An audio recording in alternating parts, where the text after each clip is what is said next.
Right. ఈరోజు ఒక విషయాన్ని మనం నేర్చుకుందాం. సమయం కూడా మరి ఈరోజు ప్రభు వాళ్ళ ఆరాధన ఉంది కాబట్టి కొద్ది విషయం మనం నేర్చుకుందాం. అయితే ప్రియమైన దేవుని వలన ఒక సంఘం కట్టబడాలన్నా లేదా ఒక కుటుంబం కట్టబడాలన్నా ఏముండాలి? ఐక్యత ఉండాలి, అండర్స్టాండింగ్ అనేది ఖచ్చితంగా ఉండాలి. ఎవరో ఏదో చెప్పారని లేకపోతే పలానోళ్ళు ఎలా అన్నారు చెప్పేసి మనం ఏం చేస్తామంటే ఒకసారి ఈ యొక్క మాటలు చెప్పుడు మాట్లాడతారు, వాటిని మనం ఏం చేస్తామంటే అపార్థం చేసుకుంటూ మనం ఉంటాం ప్రేమ వల్ల. అయితే ఈ చెప్పుడు మాటల వల్ల ఏమైపోతాయంటే కుటుంబాలు, భార్య భర్తల మధ్య ఏమొస్తుందండి? గొడవలు. అంటే ఒక భార్య భర్తల మధ్య థర్డ్ పర్సన్ ఎవరైతే వస్తారో ఖచ్చితంగా ఏమొస్తాయి? గొడవలు అనేవి ఖచ్చితంగా వస్తాయి.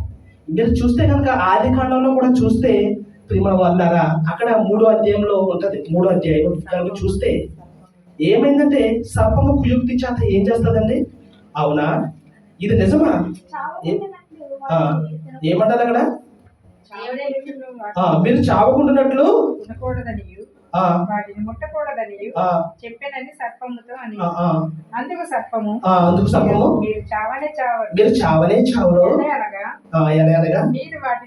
మీరు వాటిని తినుదినమున మీ కన్నులు తెరవబడిననియు మీరు మంచి చెడ్డలు ఎరిగిన వారై దేవతల వారే ఉందురనియు.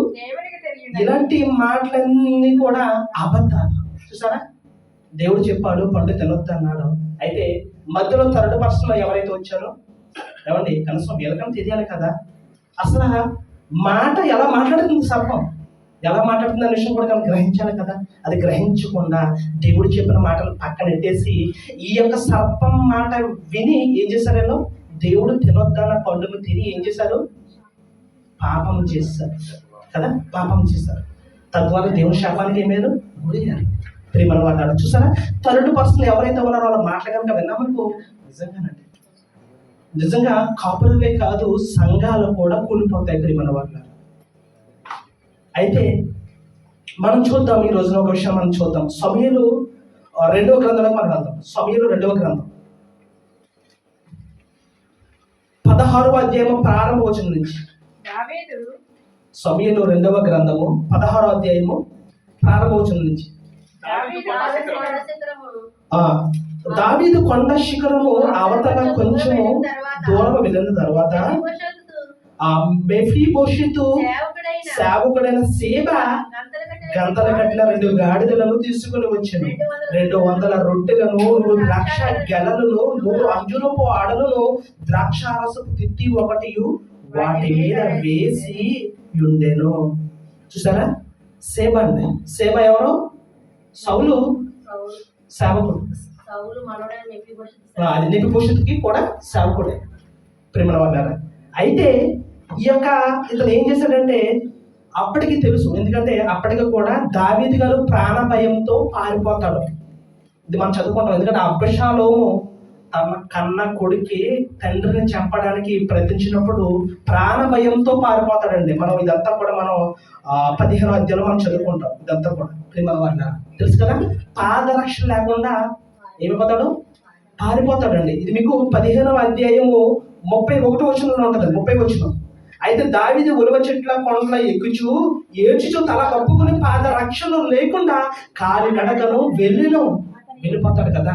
అలా వెళ్ళిపోయి మళ్ళీ తిరిగి వస్తున్న సందర్భంలో ఇక్కడ సేబ ఎవరు? మెఫీబోషెతు యొక్క పనివాడు, సేవకుడు వచ్చి దావీదుకి కొన్ని కానుకలు తీసుకుని వస్తాడు. ఏం తీసుకొచ్చాడండి? గాడిదలు, 2 గాడిదలు తీసుకొచ్చాడు.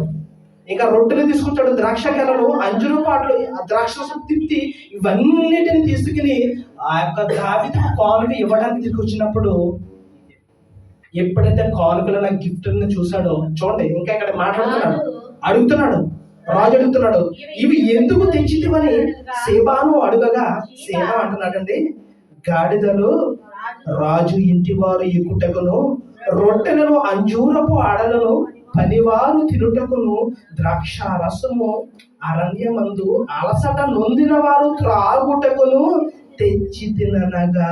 చూసారా, ఎప్పుడైతే ఈ కానుకలన్నీ తెచ్చి చెప్పాడో అప్పుడు రాజు ఒక ప్రశ్న మళ్ళీ అడుగుతున్నాడు. ఏమడుగుతున్నాడో చూడండి 3వ వచనంలో. రాజు అంటున్నాడు, నీ యజమాని కుమారుడు ఎక్కడ ఉన్నాడని అడిగెను.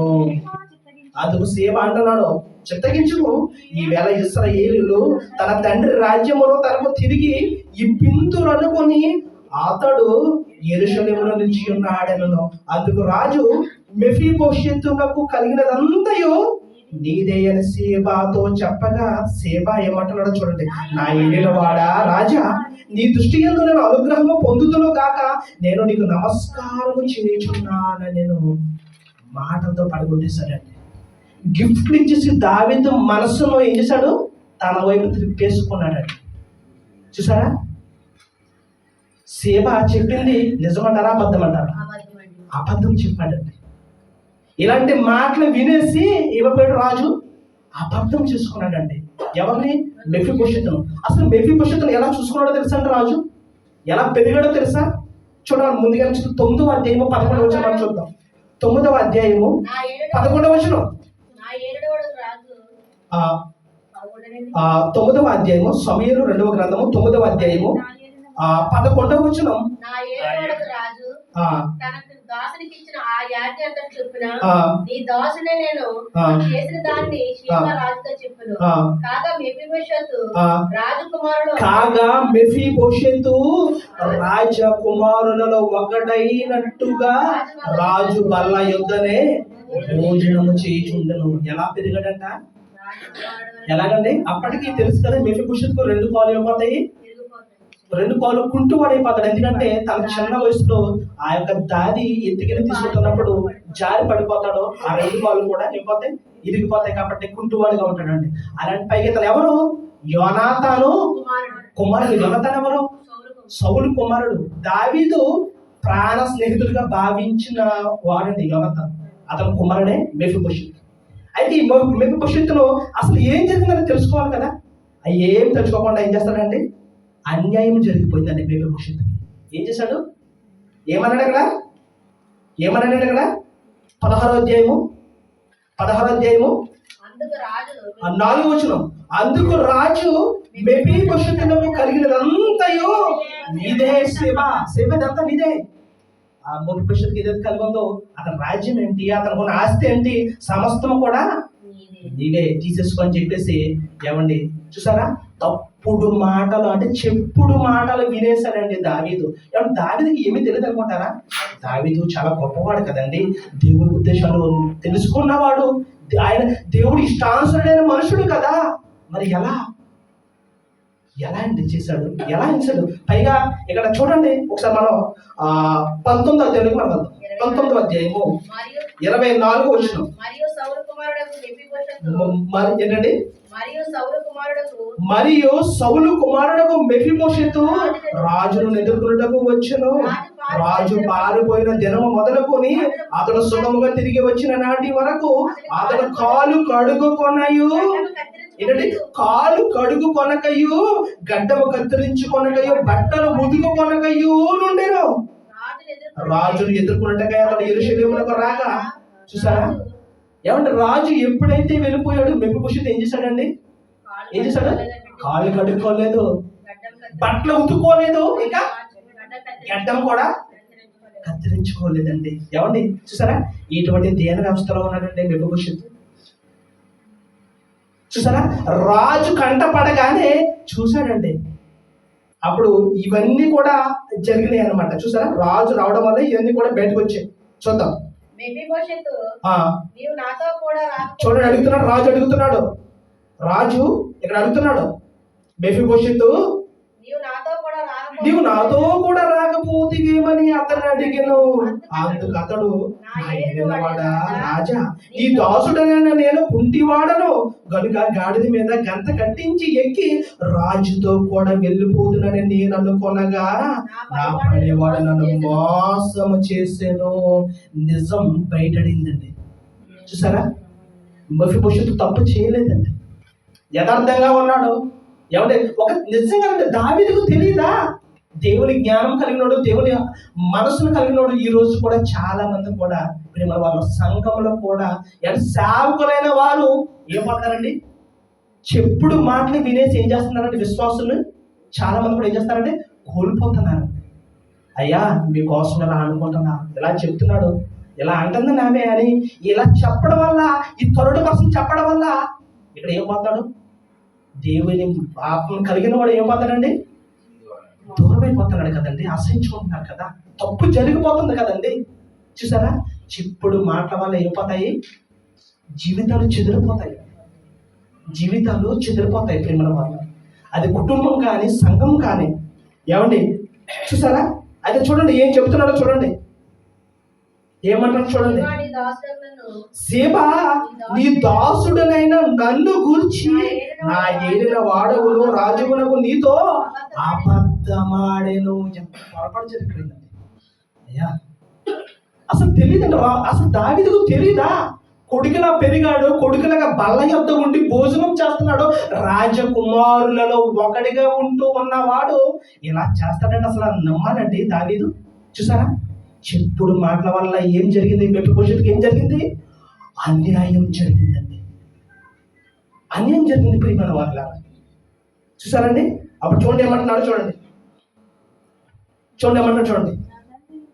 నా తండ్రి ఇంటి వారందరూ నా ఏలిన వాడవగు రాజువగు నీ దృష్టికి బుద్ధుల వంటి వారై ఉండగా నీవు నీ బల్ల యొద్ద భోజనము చేయవారిలో నీ దాసుడనైన నన్ను చేర్చితివి. కాబట్టి ఇకలో రాజువైన నీకు మొర్ర పెట్టడం నాకేమి న్యాయమని అడుగగా. చూడండి, రాజు అంటున్నాడు, నీ సంగతులను నీవక ఎందుకు తలెత్తుతావు, ఎందుకు ఎత్తుతావయ్యా, ఎందుకంటే అయిపోయింది కానీ కుదిరి నీవును సేవయును భూమిని పంచుకోడని ఆజ్ఞ ఇస్తుంది కదా. చూసారా, పైగా ఒక మంచి మాట అన్నాడండి మెఫీబోషెతు. నిజంగానండి చాలా గ్రేట్ అండి అతను. ఏమన్నాడో చూడండి, ఒక మంచి మాట అంటున్నాడు చూడండి. అందుకు మెఫీబోషెతు, నా ఏలిన వాడవగు నీవు నీ నగరికి తిరిగి క్షేమముగా వచ్చి ఉన్నావు కనుక అతడు అంతయు తీసుకొని వచ్చున్నాడు. ఏం పర్లేదు రాజా, నువ్వు క్షేమంగా వచ్చావు, అతను సేవ ఎంత తీసేసుకున్నా, నా రాజ్యం అంతా మొత్తం నాకు నా ఆస్పత్రి తీసేసుకున్నా నాకేం పర్లేదు, ఎందుకంటే నీవు క్షేమంగా తిరిగి వచ్చావయ్యా రాజనగర్కి. చూసారా, ఇదేండి మెఫీబోషెతు మనసు ప్రేమల వారు. ఏమంటే ఒక మాట ఉంటుంది చూడండి, నిజంగా సామెతల గ్రంథం ఉంటుందండి. సామెతల గ్రంథం 14వ అధ్యాయము 15వ వచనంలో ఏంటంటే, జ్ఞానము లేనివాడంట ఏం చేస్తాడు, ప్రతి మాటను నమ్ముతాడు. జ్ఞానం లేనివాడంటే ప్రతి మాటను నమ్మేస్తాడు. అయితే చూడండి, వివేకి అయిన వాడు అంటే తెలివైన వాడు, జ్ఞానవంతుడు ఏం చేస్తాడంట, తన నడతలన్నిటి చెప్పే మాటలు కరెక్ట్ గా ఉన్నాయో లేదని చెప్పేసి వాడు నడతలను కనిపెట్టి ఏంటండి బాగుగా కనపడతా కూడా తెలిసిపోతుందండి. చూసారా, అంటే జ్ఞానం లేని వాడు ఏం చేస్తాడంట, ప్రతి మాటను నమ్మేస్తాడండి. చూసారా, వివేకైన వాడు అసలు చెప్పింది రైట్ ఆర్ రాంగ్ అని చెప్పేసి అసలు ఆడి మాటలను బట్టి నడతలను బట్టి తెలుసుకుంటాడట. ప్రియమైన వాళ్ళు, ప్రసంగి గ్రంథం 7వ అధ్యాయము 21వ వచనం. ప్రసంగి గ్రంథము 7వ అధ్యాయము 21వ వచనం. నీ పనివాడు నిన్ను శపించడానికి వినపడకుండానట్లు చెప్పుడు మాటలు లక్ష్య పెట్టకుము. చూసారా, సరిపోతుంది. చూసారా, చెప్పుడు మాటలను లక్ష్య పెట్టద్దు. ఎందుకంటే ఒకవేళ చెప్పుడు మాటలు కనుక నువ్వు విన్నావనుకో, విని ఆడికి అన్యాయం చేస్తే ఏమవుతుంది, నీ పనివాడు నిన్ను శపించుట నీకు వినపడకుండా. అంటే పనివాడు ఏం చేస్తాడు, మొరపెడతాడండి, దేవా నాకు అన్యాయం జరిగిందయ్యా, నేను ఏ తప్పు చేయలేదని దేవుడికి మొరపెట్టాడు అనుకో, ఇక్కడ చెప్పుడు మాటలు విన్నాడు కదా, ఏం పోతాడు, అక్కడ ఏం పోతాడండి, నీ పనివాడు నిన్ను శపించడం నీవు వినపడుకుంటున్నట్లు చెప్పుడు మాటలు లక్ష్య పెట్టకుమా అంటున్నాడు. ప్రియమైన వాళ్ళారా, చెప్పుడు మాటలు జీవితాల్లో నాశనైపోతాయి, సంఘాలు నాశనైపోతాయి. ఏమంటే కుటుంబంలో గొడవలు కలహాలు ప్రియమైన దేవుని వాళ్ళ.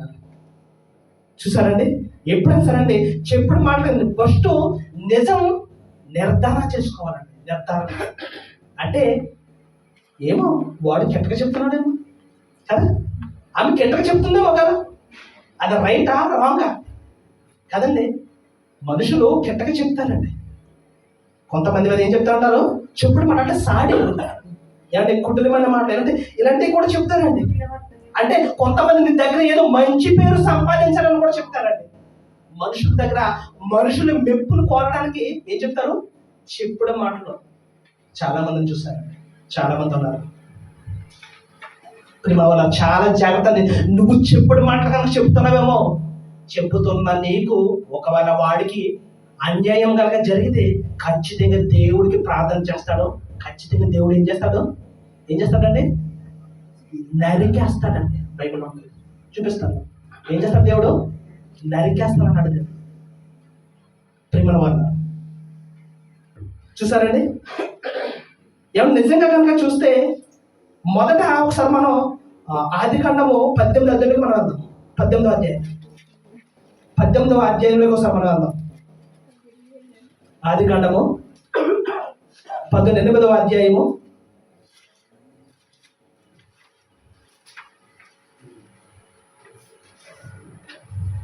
21 వచనాలు చూడండి. ఇక్కడ దేవుడు కూడా ఎప్పుడైనా సరేనండి నిజం నిర్ధారణ చేసుకుంటాడంటే దేవుడు, మనుషులమే కాదు, దేవుడు కూడా, దేవుడికి సమస్తము తెలుసు. ఆయన దేవుడు దిగొచ్చాడట. చూడండి, మరియు యెహోవా సొదొమ గొమొర్రాలను గూర్చిన మొర గొప్పది గనుకను వాటి పాపము బహుభారమైనది గనుకను నేను దిగిపోయి నా యొద్దకు వచ్చిన ఆ మొర చెప్పుననే. అంటే ప్రార్థన చేశారు, దేవుడికి విజ్ఞాపన చేశారు. దేని కొరకు? సొదొమ గొమొర్రా మొర దేవుడి దగ్గరికి వెళ్ళిపోయిందండి. చూడండి, దానికోసం చెప్తున్నాడు. చూడండి,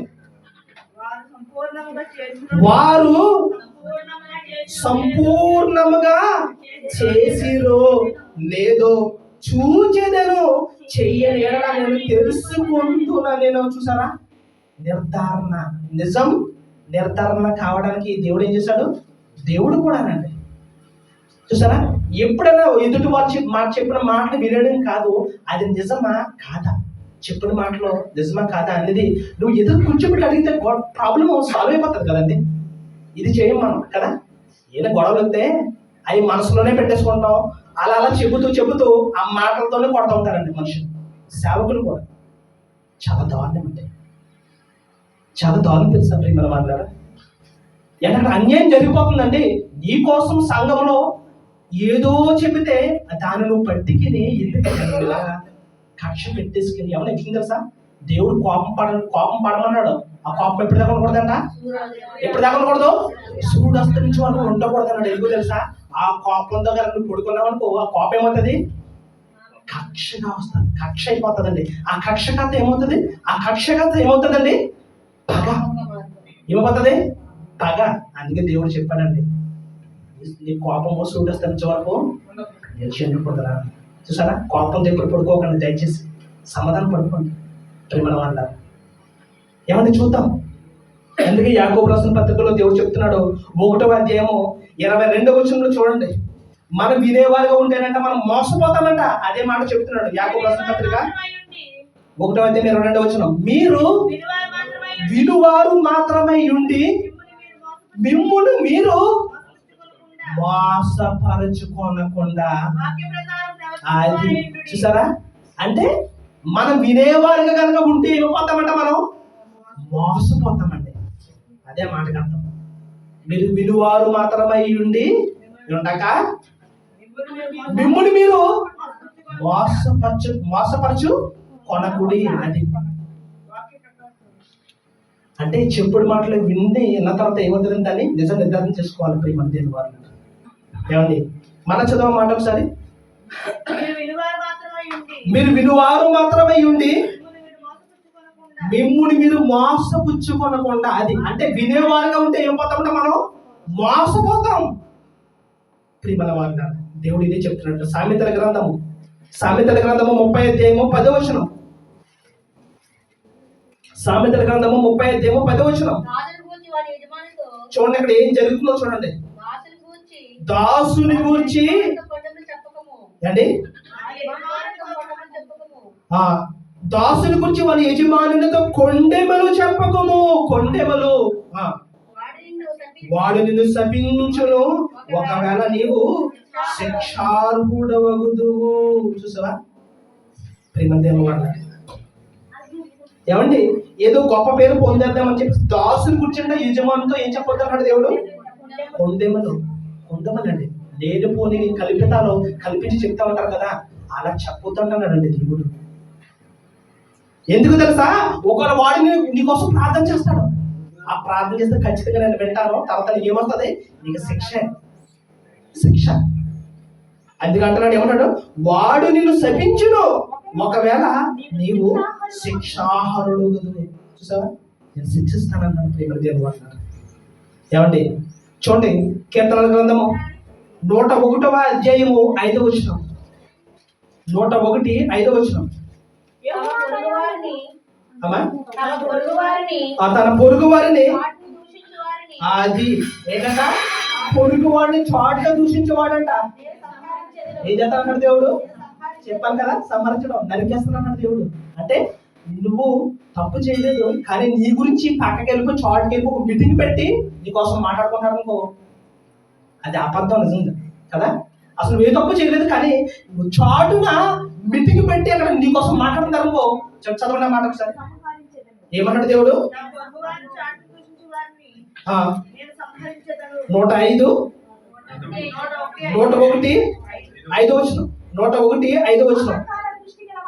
తన పొరుగు వారిని చాటున దూషించు వారిని నేను సంహరించేదను. సంహరిస్తానన్నాడు. చూస్తారా? వద్దండి మధ్యలో ఇతడు వాళ్ళ గురించి ఎప్పుడు కూడా చాటున ఎప్పుడు కూడా మాట్లాడకండి. ఏదైనా ఉంటే మీరు డైరెక్ట్ పిలిచి వారిని మీరు అడగండి. ఎవయ్యా నా కోసం ఎలా అన్నావంటే నిజమా కాదా అడగండి. అంటే అక్కడితో పోతుంది కదండి. ఇదంతా మనసులో పెట్టేసుకుని పక్కకి వెళ్ళి కొంతమందిని పోగు చేసుకుని కొన్ని మాటలు మాట్లాడితే తప్పు కదండి. నిజంగా వాడు తప్పు చేయలేదు, ఆమె తప్పు చేయలేదు, అసలు నీ కోసం అనలేదు. నువ్వు అలా మాట్లాడుతున్నావంటే ఖచ్చితంగా దేవుడు ఊరుకుంటాడు అనుకుంటారా? దేవుడు ఊరుకుంటాడు. ప్రేమ దేవుడు వాళ్ళ ఏమండి నిజంగా ఎవరైనా హెచ్చరిస్తున్నా లేదా ఎవరైనా సరే మనకు బుద్ధి చెప్తున్నా దాన్ని మనం ఏం చేయాలంట? ప్రేమతో స్వీకరించాలండి. ప్రేమతో ఏం చేయాలి? మనం స్వీకరించాలి. ఆయన నా కోసం అంటున్నాడు కదా, ఈమె నా కోసం అంటుంది కదా అని చెప్పేసి మనసులో పెట్టేసుకుని ఏదో రకంగా ఈడంతా చూడాలి కదా, ఈమంతా చూడాలని చెప్పేసి మనసులో కనుక పెట్టుకున్నాను వాళ్ళ కోసం కూడా చెప్పాడు దేవుడు. వాళ్ళ కోసం కూడా దేవుడు చెప్పు. చూడండి ఒకసారి యెషయా గ్రంథము 29వ అధ్యాయము. యెషయా గ్రంథం 29వ అధ్యాయము 21వ వచనం. ఒక వ్యాజ్యమును బట్టి ఇతరులను పాపులుగా చేయొచ్చు. ఇతరులను పాపులుగా చేయొచ్చు. ఎంత? యెషయా గ్రంథం 29:21 వచనం. 29:21 కీడు చెయ్యి యత్నించుచు ఒక్క వ్యాజ్యమును బట్టి ఇతరులను పాపులుగా చేయుచు గుమ్మములలో, అంటే బయట అన్నమాట, బయట గుమ్మములలో తమ్మును గద్దించు వారిని పట్టుకొన వాళ్ళని ఊరి నొట్టుచు మాయ మాటల చేత నీతిమంతుని పడద్రోయువారు ఏం చేస్తాను అక్కడ దేవుడు? నరికేస్తానంటున్నాడు. నరకబడుతు. చూసారా? నీతిమంతుడి గురించి ఇలా మాట్లాడుకుంటేనండి ఖచ్చితంగా దేవుడు ఏం చేస్తాడు? ఊరుకోనంటున్నాడు దేవుడు. చూసారా ప్రేమ వాళ్ళ చెప్పుడు మాటలండి. ఈ చెప్పుడు మాట్లాడాలండి. ఈరోజు సంఘాలు, కుటుంబాలు ఏమంటే ఎన్నో వ్యవస్థలో నాశనమైపోవడానికి, కూలిపోవడానికి కారణం చెప్పుడు మాట్లాడాలండి. ప్రేమల దేవుడు వాళ్ళ వద్దండి మనం అంటే మాట మనం లేదు. ఎందుకంటే దేవుడు ఏం చెప్పాడు? అలా నేను ప్రేమ స్వరూపినయ్యాను. నేను ప్రేమను రా. నేను ప్రేమను అంటే దేవుడు ఏమై ఉన్నాడు? ప్రేమ అయి ఉన్నాడు. ప్రేమ లేని వాడు వాక్యం చెబుతున్నా నువ్వు నాలో ఒక ప్రేమ ఉందనుకుంటున్నావేమో. ఎందుకయ్యా అసలు నీ సహోదరుని ద్వేషించి నేను వాక్యం చెబుతున్నాను అనుకుంటున్నావు కదా? ఎలా అసలు ఎలా అండి? ఎవరు చూడండి యోహాను రాసిన పత్రిక, ఈ నా మాటలు కాదు, యోహాను రాసిన పత్రికలో చూడండి ఆ మాట ఉంటుంది. యోహాను రాసిన పత్రికలో చూద్దాం మనం ఒకసారి. యోహాను రాసిన మొదటి పత్రిక, యోహాను రాసిన మొదటి పత్రిక 4వ అధ్యాయం 20వ వచనం. ఎవడైనాను నేను దేవుని ప్రేమించుచున్నానని చెప్పి తన సహోదరుని ద్వేషించిన ఎడల అతడు ఎవరంట? అబద్ధికుడు. నువ్వు అబద్ధికుడివే. చూడండి ఇంకా చెప్తున్నాడు, తాను చూసిన తన సహోదరిని ప్రేమింపన వాడు తాను చూడని దేవుని ప్రేమింపలేడు. నీ సహోదరుని ప్రేమించలేకపోతున్నావు కదయ్యా నువ్వు. కనపడిన దేవుని ఎలాగయ్యా నువ్వు ప్రేమిస్తాను చెప్తాను అంటే నువ్వు అబద్ధికుడివి. నువ్వు అబద్ధికుడు అని చూసారా? ఇదండి మన వాళ్ళారా. చెప్పుడు మాటలు మాత్రం దయచేసి మనం వినొద్దండి. చెప్పుడు మాటలు కనుక వింటే కాపురాలు కూలిపోతాయి, సంఘాలు కూలిపోతాయండి. ఒకరు ఎవరు నీ పట్ల ఏదైనా ఒక మాట అంటే నువ్వు పిలిచి వాళ్ళని అడుగు, అక్కడితో తీరిపోతావు. ఇదంతా నువ్వు మనసులో పెట్టుకుని ఏమండి ఎందుకండి ఈ కక్షలు, ఈ కుట్రలు, ఈ కుతంత్రాలు ఇవన్నీ ఎందుకండి? ఈ ద్వేషము, ఈ విషము చూపు ఇవన్నీ ఎందుకండి?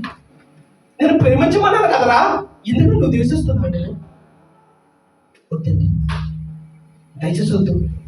యేసుక్రీస్తు లోకానికి ఎందుకు వచ్చాడండి? ప్రేమను పంచడానికి వచ్చాడు. తండ్రి మన పట్ల చూపిస్తున్న ప్రేమను చూపించడానికి వచ్చాడండి. ఆయన ప్రేమ కలిగి ఉందాం. మన ప్రేమ కలిగి ఉందామండి. క్రీస్తు మన కొరకు ఏమైపోయాడు? మన కొరకు ఎవరి తన ప్రాణాలే ఇచ్చాడు కదండి. ప్రాణమే ఇచ్చాడండి. వాక్యం కూడా చెప్తుందండి, అవసరం నీ సహోదరు కొరకు నువ్వు ఏం చేయాలి? నువ్వు ప్రాణం పెట్టాలి. ప్రాణం పెట్టమన్నది. మరి అలా ఉందామా మనం? చెప్పుడు మాటలు మనం వినొద్దు.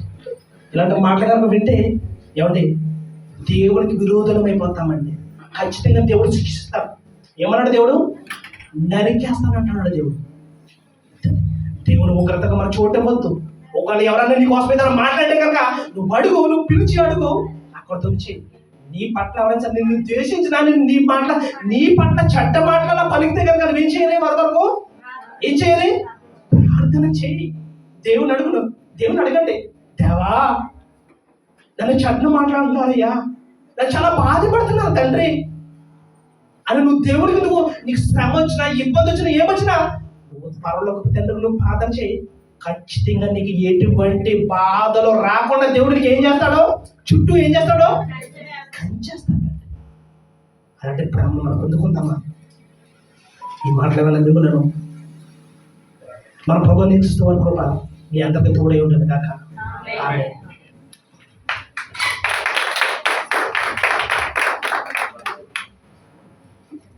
దేవునికి స్తోత్రం. హల్లెలూయా, హల్లెలూయా. చెప్పుడు మాటలు వినకూడదు అని బైబిల్ చెప్తుంది. ఆయన ఇప్పుడు కూడా మనం దేవుని మాటల కన్నా చెప్పుడు మాటలకి ఎక్కువ అవకాశం ఇస్తాం, అయ్యే నమ్ముతుంటాం. ఆ మాటలు నమ్మితే చివరికి ఏం జరుగుతుందో సంహరించబడతాం. దేవుని స్తోత్రం. అటువంటి అవకాశం మనం సైతానానికి ఇవ్వకుండా దేవుని యొక్క మాటలు మనం వింటాక ప్రయత్నం చేద్దాం. దేవుని మాటలు మరి ఇంకాను ఆయన పాస్టర్ గారు నిలబెట్టిన మంచి మంచి విషయాలు ఆయన ద్వారాగా మనం వినేవారుగా ఉందాం. అనుదిన ప్రార్థనలో మరి పాస్టర్ గారి గురించి మీరు ప్రార్థనలో పెట్టుకోండి. అలాగే ఇప్పుడు కానుకల కొరకు సమర్పించుకుందాం. మరి మన మధ్యన ఉన్నటువంటి రాజు వచ్చి ఒక పాట పాడుతుండగా మనం అందరూ కూడా దేవునికి కానుకలు సమర్పించుకుందాం.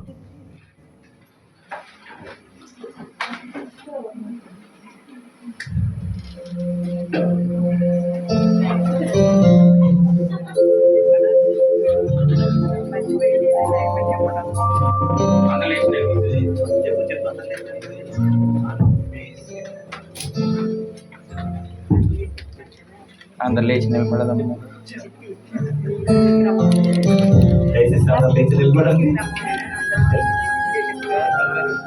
విడువని దేవుడ నీవే మా మంచి యేసయ్యా, పాపికి ఆశ్రయపురము నీవే యేసయ్యా. విడువని దేవుడ నీవే మా మంచి యేసయ్యా, పాపికి ఆశ్రయపురము నీవే యేసయ్యా. ప్రేమించుటకు రక్షించుటకు నీవే ప్రేమించుటకు ప్రేమించుటకు దర్శించుటకు అరుణ నీవే యేసయ్యా యేసయ్యా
యేసయ్యా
దేవునికి స్తోత్రం. హల్లెలూయా. మంచి పాట పాడి దేవుని మహిమపరిచిన భక్తులకి ప్రత్యేకమైన వందనాలు తెలియజేస్తున్నాం. అలాగే కానుకల నిమిత్తము మన మధ్య ఉన్నటువంటి రూతం గురించి ప్రార్థన చేయవలసింది మన